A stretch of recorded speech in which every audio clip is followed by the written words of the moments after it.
ಒಳ್ಳೆ ರೀತಿ ನಾವು ಶೇಖರಣೆ ಮಾಡಬೇಕು. ಆ ಶೇಖರಣೆ ಮಾಡ್ತಕ್ಕಂಥದ್ದನ್ನ ನೀವು ಮಾಡಿ ಇನ್ನೂ ಏನಾದರೂ ಸಮಸ್ಯೆಗಳಿದ್ರೆ ಸರಿಪಡಿಸ್ತಕ್ಕಂಥದ್ದನ್ನ ಮಾಡ್ತೀವಿ. ನನಗೆ ಗೊತ್ತಿಲ್ಲ ಮಾಡ್ತೀವಿ ಡೈರೆಕ್ಟ್ ಆಗಿ ಹೇಳಿದ್ದಾರೆ. ಅದು ಹೆಂಗೆ ಮಾಡ್ಕೊಂಡು ಹೆಂಗೆ ಇನ್ನೊಂದಾಗಿದ್ರೆ ಅಂತ ಅಂತಾರೆ. ನಿಂತ್ಕೊಂಡಾಗ ಗೊತ್ತಾಯ್ತು ನನ್ನ ತಲೆನೋವು ಎಷ್ಟೈತಿದ್ರು. ಸಣ್ಣ MLA ಎಲೆಕ್ಷನ್ ಈಸಿಯಾಗಿ ಗೆಲ್ತೀವಿ, ಆದರೆ ಈ ಡೈರಿ ಎಲೆಕ್ಷನಾಗ ಗೆಲ್ಲೋದು ಎಷ್ಟು ಕಷ್ಟ ಅನ್ನೋದು ಎಲೆಕ್ಷನ್ ಇಲ್ಲಿ ನಿಂತ್ಕೊಂಡಾಗ ಗೊತ್ತಾಯಿತು. ಆದರೂ ಕೂಡ ನಿಮ್ಮ ಊರಿನ ಎಲ್ಲ ಡೈರೆಕ್ಟರ್ಗಳು ಸಹಕಾರ ಕೊಟ್ಟಿದ್ದಾರೆ. ಡೈರಿಯ ನಿರ್ದೇಶಕರು ಎಲ್ಲ ನಿಮ್ಮ ಗ್ರಾಮಕ್ಕೆ ಯಾವುದೇ ಕೆಲಸ ಇರಲಿ ನಾನು ಮಾಡಿದ್ದಕ್ಕೆ ಈಗ 1,25,00,000 ಹಾಕಿದ್ದೀನಿ. ಟೋಟಲ್ ಎಸ್ಟಿಮೇಟ್ ನಿಮ್ಮ ಚೌಟ್ರಿದು 1,75,00,000 ಕೊಟ್ಟು 1,75,00,000 ಪೂರ ಹಾಕಿದ್ದೆ. ನನಗೆ ಒತ್ತಡ ಬಂದು ಆ ಕಡೆ ಈ ಕಡೆ ಒಂದು ಸ್ವಲ್ಪ ಒತ್ತಡ ಬರೋದಕ್ಕೆ 50 ಲಕ್ಷ ಬೇರೆ ಕಡೆಗೆ ಹಾಕಿ 50 ಲಕ್ಷ ಹಾಕ್ಕೊಟ್ಟಿದ್ದೀನಿ ನನಗೆ.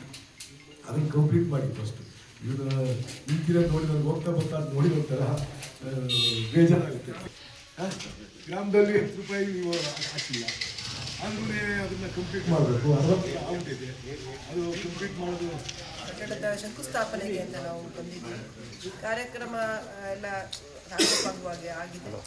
ಇದಕ್ಕೆ BMC ಕಟ್ಟಡಕ್ಕೆ ನಾವು ಆಗಲೇ 29.5 ಲಕ್ಷ ಹಣವನ್ನು ಹಾಕಿದ್ದೀವಿ.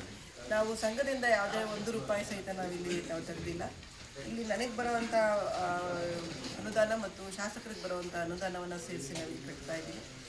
ಇದನ್ನು ಟೆಂಡರ್ ಕರೆಯಲಾಗುತ್ತೆ. ಟೆಂಡರನ್ನು ಯಾರಾದರೂ ನಿಲ್ಲಿಸ್ಕೊಟ್ಟು ನಮ್ಮ ಸಂಘದ ಎಲ್ಲ ಡೈರೆಕ್ಟರ್ಸು ಇನ್ವಾಲ್ವ್ ಆಗಿ ಕಟ್ಟಬೇಕು ಅಂತ ನಿಮ್ಮನ್ನು ಕಳಕಳಿಯ ಪ್ರಾರ್ಥನೆ ನಮ್ಮದು.